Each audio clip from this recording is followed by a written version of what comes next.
이 남자는 고속도로 진입로 옆 인도에서 피해자를 무차별적으로 공격한 다음 얼굴살을 입으로 뜯어내고 지나가던 행인의 신고로 출동한 마이애미시 경찰의 제지에도 불구하고 으르렁거리며 계속 사람의 얼굴을 뜯어먹다가 개 무서운 게 딱 좀 봐.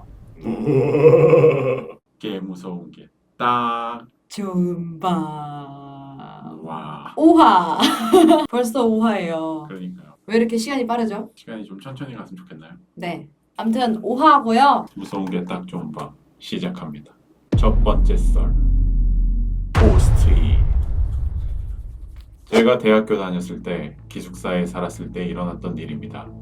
저랑 같이 살던 제 룸메이트는 저희 과에서도 귀신 보는 애로 좀 유명했던 친구였습니다. 그리고 그때가 시험 기간이라서 저는 공부하면서 제 책상에 포스트잇 같은 것을 많이 붙여놨었습니다. 근데 어느 날 룸메가 갑자기 저보고 책상에 있는 포스트잇 좀 다 떼라고 그러는 겁니다. 저는 룸메한테 왜 그러냐고 물었더니 룸메가 새벽에 자다가 깼는데 제 책상 앞에 어떤 여자가 앉아서 책상 위에 붙은 포스트잇을 보면서 혼자 중얼중얼 따라 읽고 있었다고 했습니다. 그 말을 듣고 그 뒤로는 책상에 포스트잇 같은 거 안 붙여놓게 됐습니다. 약간 첫 번째. 따라 읽는 게 뭐 어때서? 아 무섭잖아요. 무섭잖아요. 심심하겠죠. 걔도 죽어가지고 할 것도 없는데. 아니 컴퓨터도 그니까. 못하는데 이런 거 그니까 왜 하필이면 슬프잖아. 우리- 오히려 편지 써줘야지. 귀신님 잘 지내세요. 아 그런가? 근데 그러다가 친절함에 반해서 평생 따라다닐 수도 있어. 그니까요. 그러면은 쫓아내야지. 그러면 간지. 귀검사 느낌 나게. 아, 왜 자꾸 설득되지? 아니, 나 설득되면 안 되는데. 자, 바로 두 번째 썰 읽어보겠습니다. 두 번째 썰. 키 큰 사람. 전에요. 두 번째 썰. 키 큰 사람. 저는 요즘 자꾸 기괴한 꿈을 꿉니다.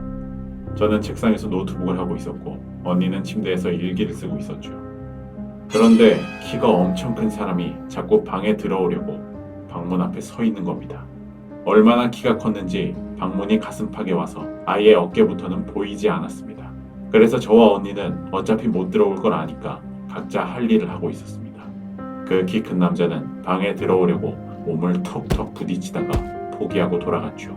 그때쯤이면 꿈에서 깼습니다. 그런데 요즘에는 자꾸 본인의 몸을 자르고 옵니다. 꿈꾼 지 3일차 때까지만 해도 못 들어왔었는데 그제는 본인의 발을 자르고 발목으로 문 앞에 서 있었습니다. 그래도 못 들어왔는데 어제는 본인의 종아리 반까지 자르고 왔더라고요. 원래 어깨도 안 보였었는데 처음으로 어깨가 보였습니다. 그래도 그 남자는 들어오지 못하고 문에 턱턱 걸리다가 돌아갔습니다. 근데 만약 그 남자가 무릎까지 다 자르고 들어오면 어떡하죠? 두둥. 그러면은 발로 까서 넘어뜨리면 진짜. 무릎으로 다니면 이제 그 균형 감각이 좀 약할 테니까. 자, 마지막 썰입니다. 세 번째 썰. 마이애미 좀비. 이 사건은 절대 검색해서는 안 되는 검색어 위험도 5에 등재된 사건입니다. 2012년 5월 27일 미국 플로리다주 마이애미 고속도로 진입로에서 벌거벗은 남자가 다른 남자의 얼굴을 물어뜯은 사건입니다. 이 남자는 고속도로 진입로 옆 인도에서 피해자를 무차별적으로 공격한 다음 얼굴살을 입으로 뜯어내고 지나가던 행인의 신고로 출동한 마이애미시 경찰의 제지에도 불구하고 으르렁거리며 계속 사람의 얼굴을 뜯어먹다가 결국 경찰에게 사살당했습니다. 피해자는 사건 당시 65세의 노숙자로 이 사건으로 인해 얼굴 피부의 75%와 코가 없어졌고 왼쪽 눈은 범인에 의해 적출당했습니다. 그리고 오른쪽 눈은 회복 불가능한 정도로 손상돼 실명되었죠.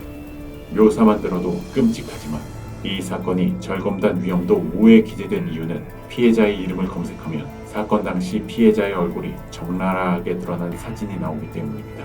워낙 끔찍한 사진이라 사람에 따라 트라우마가 생길 수 있기 때문에 검색하지 않는 것을 추천드립니다. 다행히 사건 이후에 여러 수술을 통해서 안면이 어느 정도 재건되었다고 합니다. 비록 두 눈을 잃어 눈이 있어야 할 부분은 비어있지만 상당히 나아져 얼굴의 형태를 다시 갖추게 되었다고 하네요. 경찰 수사 결과 피의자는 베스톨트라고 불리는 마약에 중독되어 나타난 이상 행동이라고 판단했습니다. 그리고 며칠 뒤 범인의 검시 결과가 나옵니다. 피해자의 윗속에는 인육이 없었고 발견된 인육은 단지 이 사이에 낀 것이 전부였습니다. 그리고 뱃속에 알약은 있었지만 베스톨트 같은 마약에 중독된 증거는 찾지 못했죠. 범인의 가족들은 그가 마리화나는 피웠지만 술과 마약은 하지 않았다고 주장했습니다. 이 사건과 유사하게 베스톨트로 인해 나체로 애완견을 죽이고 아이를 공격하던 여자가 경찰의 테이저건에 맞아 숨지는 일도 있었고요.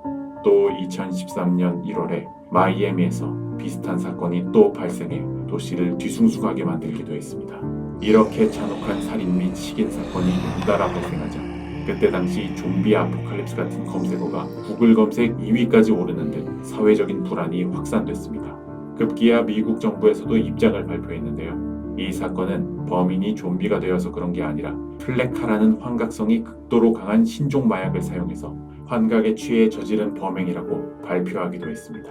여담으로 이 사건을 찍은 영상이 영화 월드워 Z에 쓰이기도 했다네요. 근데 어쩐지 한 2012년, 13년도에 약간 좀비 이런 거 좀 유행하지 않았어요? 그랬나? 네. 그거는 그냥 워킹데드 이런 것 때문에 그런 거 아니에요? 그런가? 뭔가 막 좀비 뭐 어디서 실험하고 있다 막 이런 얘기도 찌라시도 막 돌고 이랬었는데. 사실 제가 좀비예요. 와, 이렇게 부탁밤 5화를 끝내봤습니다. 와, 이번 주 어떠셨나요? 아쉬워요. 그럼 6화로 돌아오겠습니다. 병먹금해요. 안녕 여러분, 6화에서 봬요.